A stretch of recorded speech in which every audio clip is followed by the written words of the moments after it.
Welcome back, folks, to Fixing My Faith. My name is Vern, and today we have a solemn subject that we're talking about, a subject that none of us really want to talk about, but the subject is the elephant in the room. It's staring us all right in the eyes. And what are we doing about it? So the first step to dealing with the subject is to talk about it. And today I'm going to talk a little bit about it. I shake my head. I've been on this channel now for about 14 months. I started tackling this subject probably about 6 months ago. And then as I've done my research, I've uncovered. And recently we've had two subscribers, send us messages, emails, and so forth. And we're going to share some of that, but the both of them are saying that there is actually pedophile rings within jw.org. It's something that I would have never thought of. So I started doing some research on this, and sure enough, this has been suspected all over. We're going to look at a few reports just to see how deep this goes. It goes quite deep. And then we're going to read one report at the end.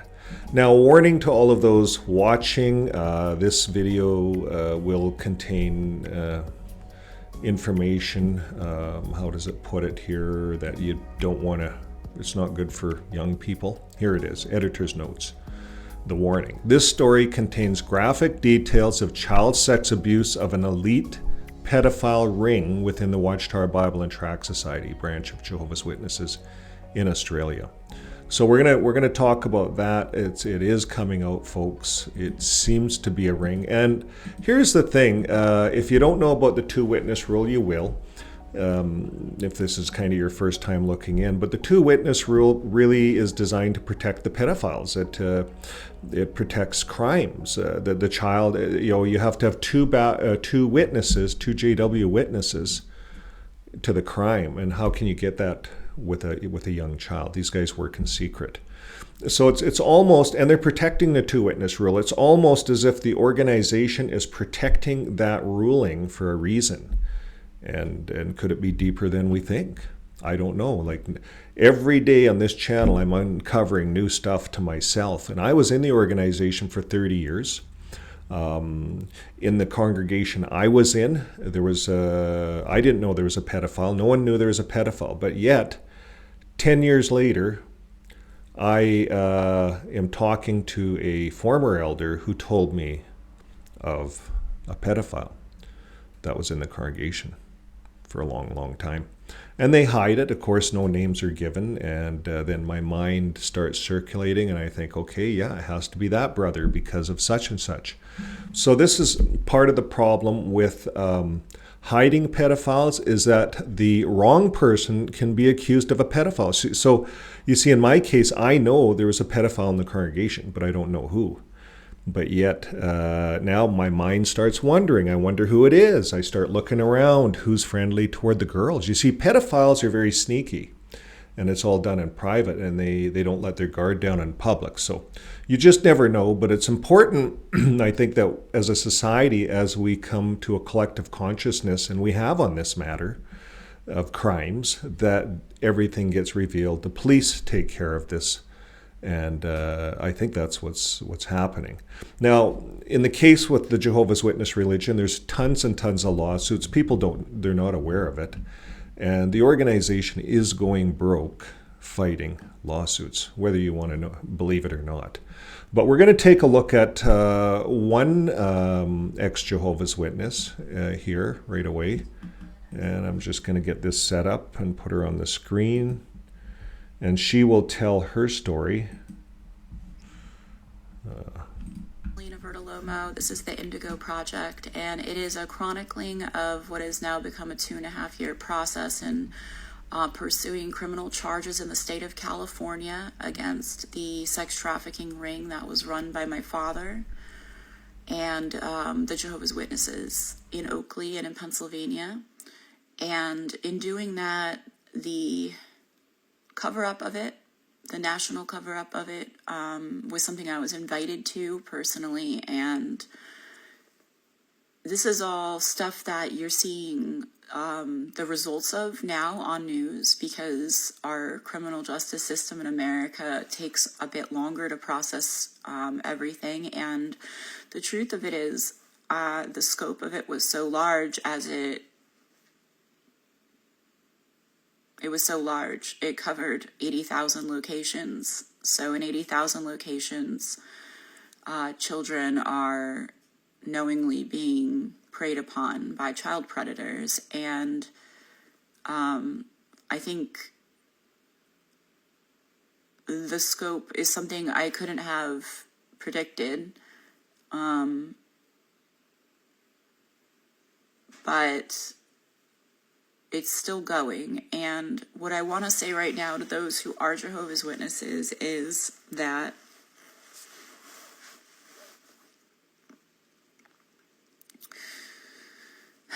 number one, Jehovah wouldn't want a bunch of men pretending to be his voice and raping children. I think that's pretty much a given. Number two, there's nothing to be scared of. That's what I want to tell everyone who's a Jehovah's Witness. There's nothing, what they're telling you inside. I know that there's a lot of go packs being packed right now. That the last time that this cycle happened within the society's plans of attack was in 1976. And those of you who were members then, which is the year that my father joined and converted.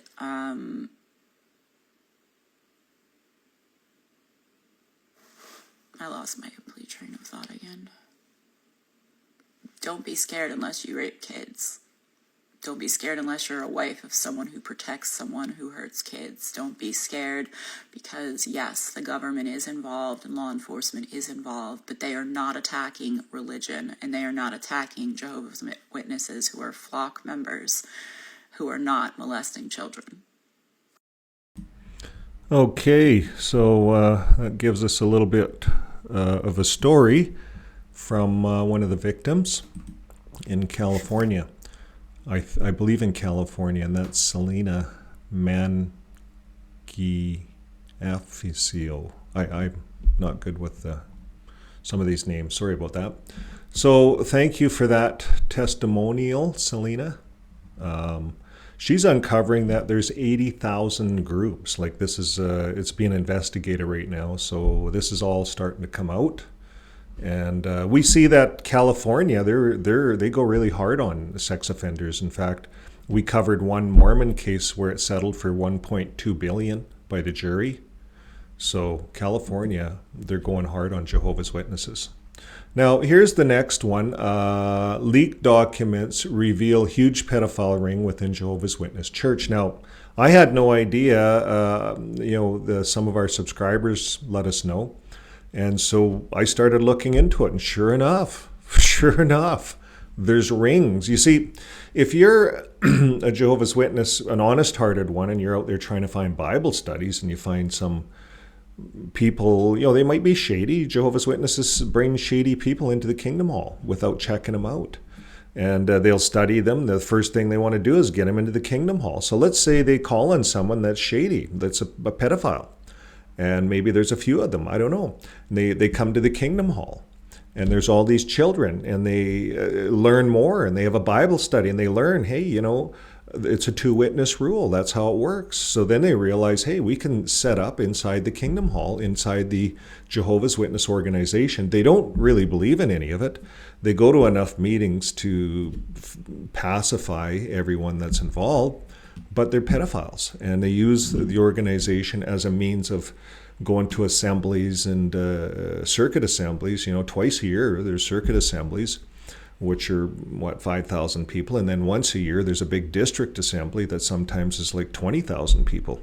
But I think they've shrunk them now. But at any rate, there's lots of kids, lots of children. So this can very, very well go on, and it's being uncovered. So we're going to look at this. Leaked documents reveal a huge pedophile ring within the Jehovah's Witness Church. And the leaked internal documents from the Jehovah's Witness Church reveal a cover-up of a huge pedophile ring operating within the highest ranks of the church. And it goes on to say, according to 33 letters and internal documents leaked on Tuesday by FaithLeaks. And folks, this is older news. This isn't just last Tuesday. This is 2018 news. And so, but it goes on to say that there was 33 letters of internal documents leaked. And the officials at Jehovah's Witness Church have covered up numerous allegations of child rape between 1999 and 2012. And Newsweek reports a committee of church elders determined that the allegations of the women who said their father had sexually abused them were true. And one of the young women said that she had been tied to a bed by her father and had her vagina examined for signs of masturbation when she was as young as 5. Can you imagine? Like, so it goes on to say the accuser's sister also said that her father had started to fondle and touch her when she was only 3 years old. And the woman also said that she was repeatedly raped by her father between the ages of 8 and 12. And the young woman said her father would sit on her bed and cry and pray after raping her. So join the fight, become a citizen. Join the fight against CSA cover-ups, folks. We have the Be Free protest coming up October 31st. Details are in the descriptions. We have a petition in Canada here to stop charity to Jehovah's Witnesses for the way they treat children. So please support us.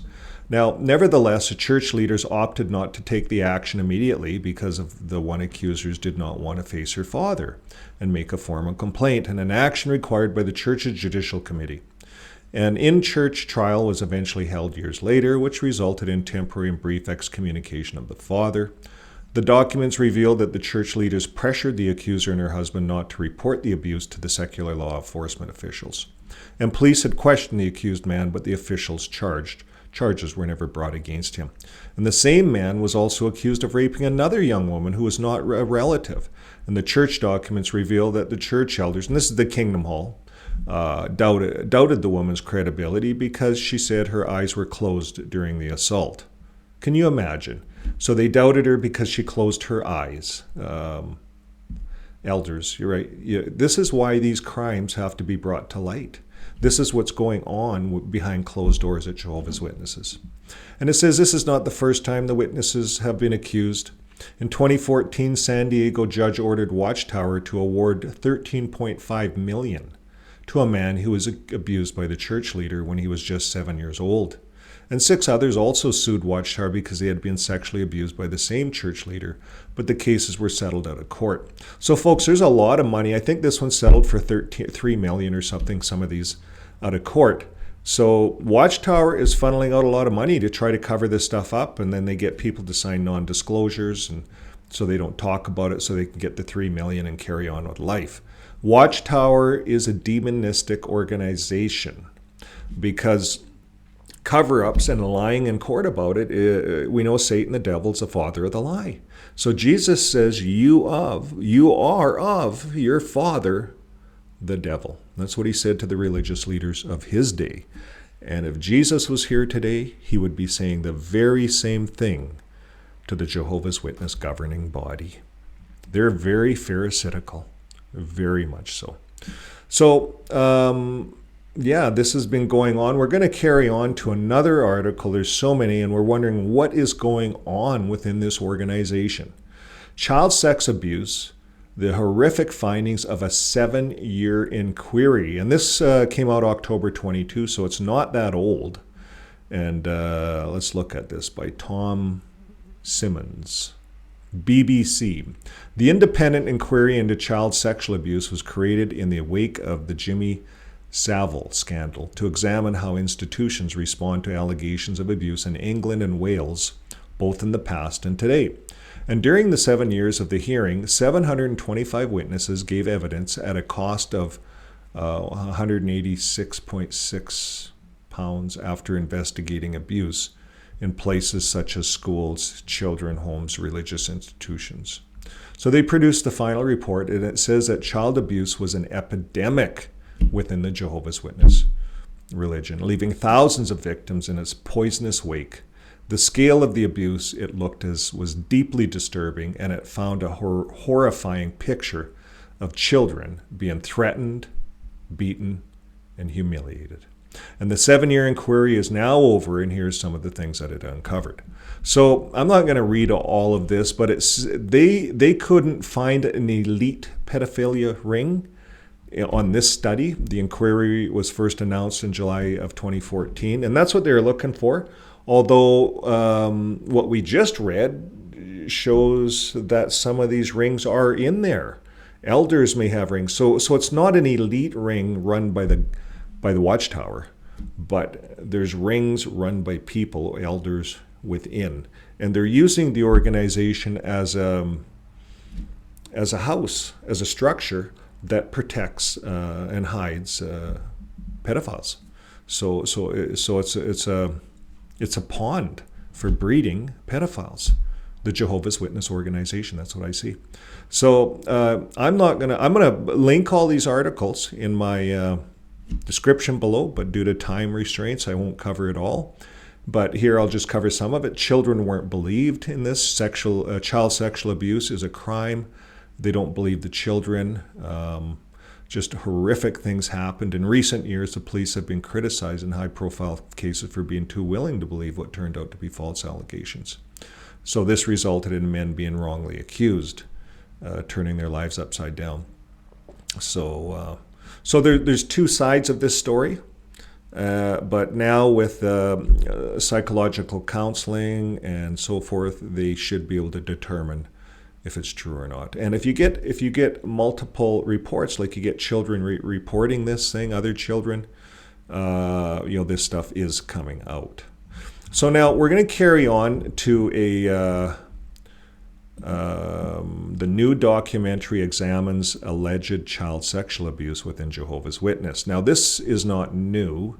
Again, this is 2020. January, so it's been out for a little bit, but it could be new to a lot of us. So I'm going to get out of the picture here, and we're going to get this up on the full screen here, and it's about a 1-minute little commercial on what's going on within the Jehovah's Witness religion. So here it is.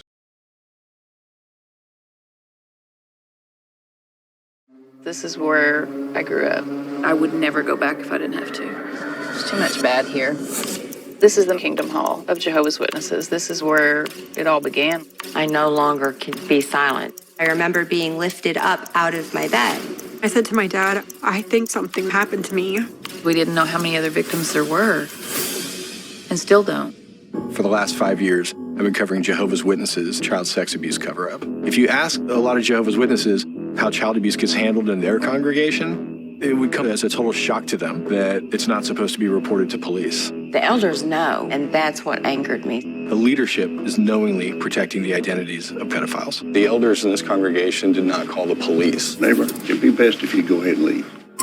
I absolutely believe in religious freedom, but as soon as their conduct puts kids in danger, that's when they become my concern. It was the worst possible nightmare I could have imagined. He had me right where he wanted me. I knew that if I yelled, nobody would hear me anyway. In this organization, the predator has more rights than the victims. They think they are above the law. They've got a whole database of abuse going back decades. We'll never know the true scope of abuse unless we get to see the Watchtower's child abuse database. Those files are marked Do Not Destroy. You could try to do a search for Do Not Destroy, but you'd come up with child abuse, Robbery, fraud, assault, and murder. Murder, any abhorrent sin. That much sin going on in the Jehovah's Witness? Objection. How many child abusers are out there who have never been reported to police? I never told anybody again. More victims are piling up. It is their ticking time bomb. I will not stop talking about this. We need to get the database from inside the Watchtower. This isn't just one congregation, it's everywhere around the world. An abuse story that has layers of cover-up. The Witnesses, a 2-night special event, begins Saturday, February 8th at 7 on Oxygen. Okay, so I don't know if you've seen this, but apparently it's available on Oxygen. So in Canada it's not. So that's as close as I've got to this article. We could read through it. It's an investigation. It goes on to talk about the Royal Commission in Australia. This would be a good article or a good video to watch if you want to watch it. But I'm going to pin this to the description so you'll have it. And now we're going to get into the last article. So I'll just go to my studio and read this. Well, I'll read it right here. You guys can follow along with me. Maybe I'll just move myself over a bit.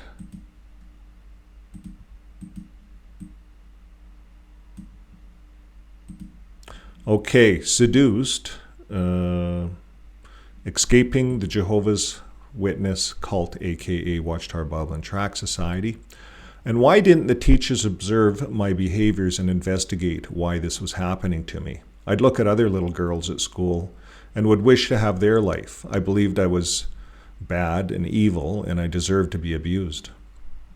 So editor's notes, this story contains graphic details of child sex abuse of the elite pedophile ring within the Watchtower Bible and Tract Society branch of the Jehovah's Witnesses in Australia. The congregation servant was giving a public talk, and I sat there in silence, frozen like a statue.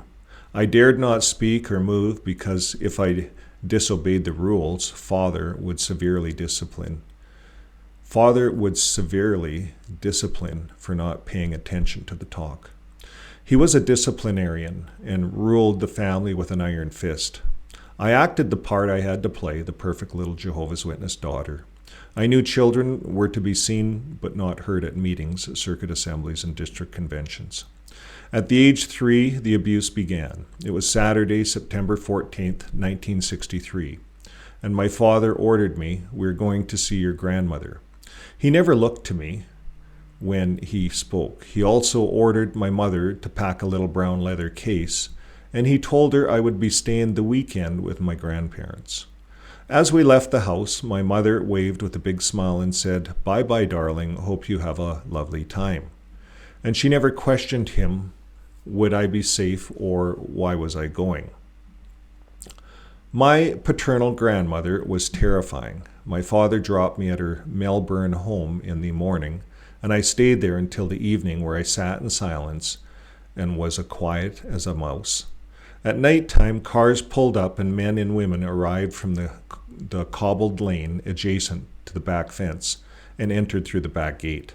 I later learned that the men and women were the Jehovah's Witnesses elite. One of the elite pedophiles was the family doctor. My grandmother led me into the dimly lit dining room where the elite were sitting in a circle. My grandmother pushed me down on a table and a man stepped forward and lowered himself over me. I had no idea what was happening. Then I felt a piercing pain as he moved on top of me. I struggled, but my grandmother pushed me back and she snarled, "You are a wicked, evil girl, and the only reason why you were born is to be abused." That was the mantra she and my father repeated over and over for the next 10 years. The man on top of me stopped and another took his place. I don't know how many men raped me that night. Afterwards, I was examined by my doctor, who patched me up. After they were all finished, my grandmother took me to my bedroom on the back veranda. It was a tiny room with a bed and no windows, and she locked me in. On Sunday morning, my grandmother unlocked the door and took me to the laundry, where there was a bath, and then she scrubbed me down using a scrub brush with lavender pine clean disinfectant. After that, she dressed me in white frilly socks, black patent leather shoes, and a pretty frock with put ribbons in my hair. My father returned and entered the front door. I watched grandmother hand him half the money. He then drove me to the congregation meeting, and I stayed silent in the back seat. I was sore, terrified, and confused. The tears kept welling up, but I knew I had to be the perfect child, so I fought them back. From that day on, I was regularly abused on Saturday nights at my grandmother's home. My father had sold me as a child prostitute to the elite Jehovah's Witness pedophiles. The sisters would regularly come up to me and ask, how was I?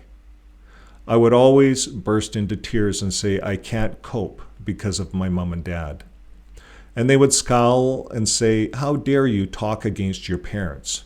Don't you remember that your mother was a missionary and your father was a saint for marrying her? My mother had attended Gilead School in Brooklyn, New York, and after graduating, she became a missionary in Japan. She contracted syphilis. I don't know if I said that right. Encephalitis, and was in a coma for 3 months. And after she regained consciousness, she was sent back to Australia. She regularly suffered with the grand mal epileptic seizures, and she was also schizophrenic, resulting in regular psychotic breaks. She terrified me, but I was her care, and my father told me I was responsible for her health. She was often catatonic, and I was abandoned by her. Why didn't the teachers observe my behaviors and investigate why this was happening to me? I'd look at the other little girls at school and would wish to have their life. I believed I was bad and evil, and I deserved to be abused. On one Saturday night at the grandmother's house, one man threatened me and said, if you don't fully satisfy my wife, I will go home and do this to my daughters. All I wanted was to protect children, so I tried to be better and better at pleasing them. When I started school in 1965, I suffered chronic bladder and kidney infection, sore throat, blood noses, and adult acne. I packed my school bag with extra pairs of pants because I could never make it to the toilet in time. I felt so much shame. Every day after the final school bell, I would beg my teacher, what jobs would you like me to do? I never wanted to go home. Why didn't the teachers observe my behaviors and investigate why this was happening to me? I'd look at the other little girls at school and would wish to have their life. I believed was bad and evil, and I deserved to be abused. My father also sold me to blue-collar workers on Saturday afternoons when football clubs were on away games. On my 13th birthday, the abuse ended. In 1972, I started high school and was desperate to be accepted and became the class clown. By day, I pretended to be happy. I cried myself to sleep every night and woke up crying every morning. My father no longer touched me. I was like a leper to him. When I turned 17 years old, I rebelled against my father and went to live with a Jehovah's Witness family in Tanzania. The parents were missionaries with my mother, and at the same time, I met a boy who was attending the meetings.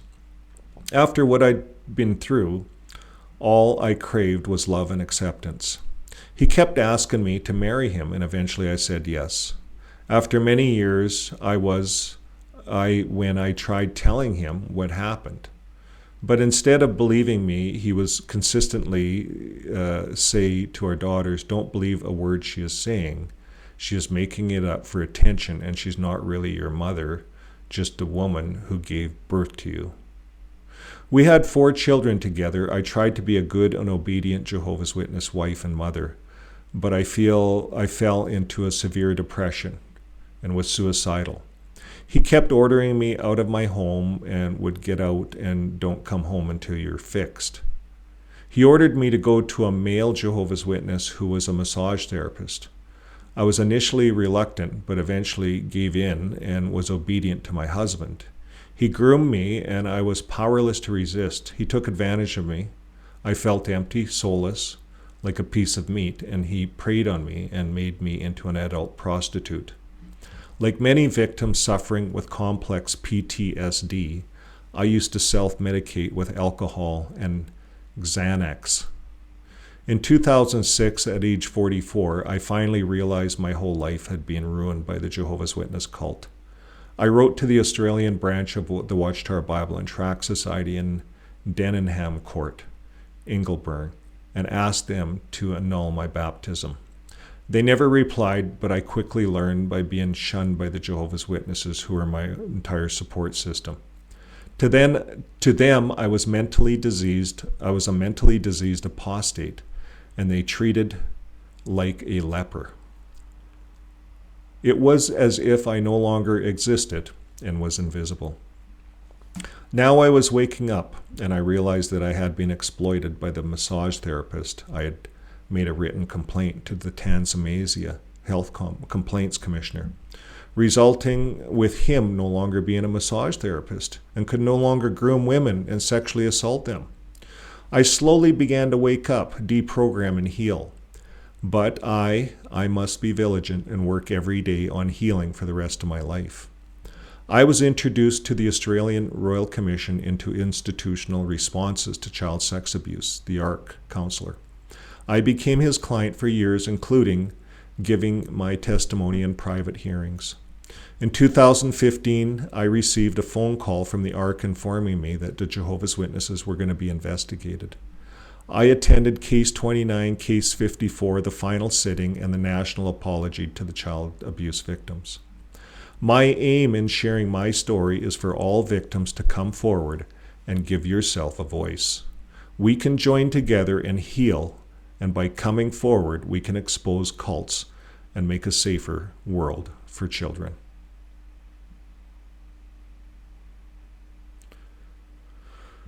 So that's it. So I'll put a link to this in the article, and yeah, it's horrifying. It's horrifying. I don't know what to say.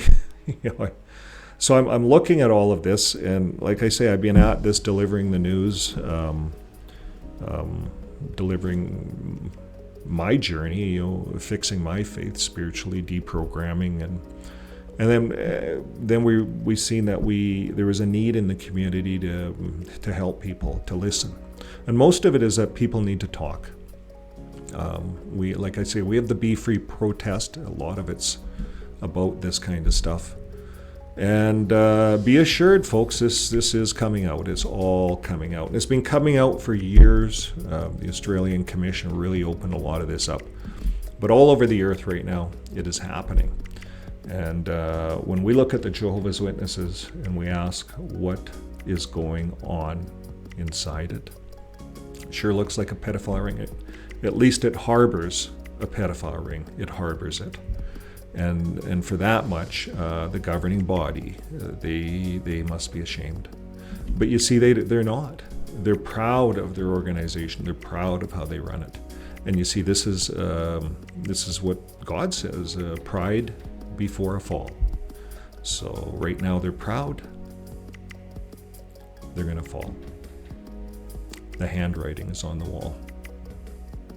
So folks, that's all I have for you today, and until next time, keep living your life with love. For as tough it is as it is, by living our life with love, we attract that back.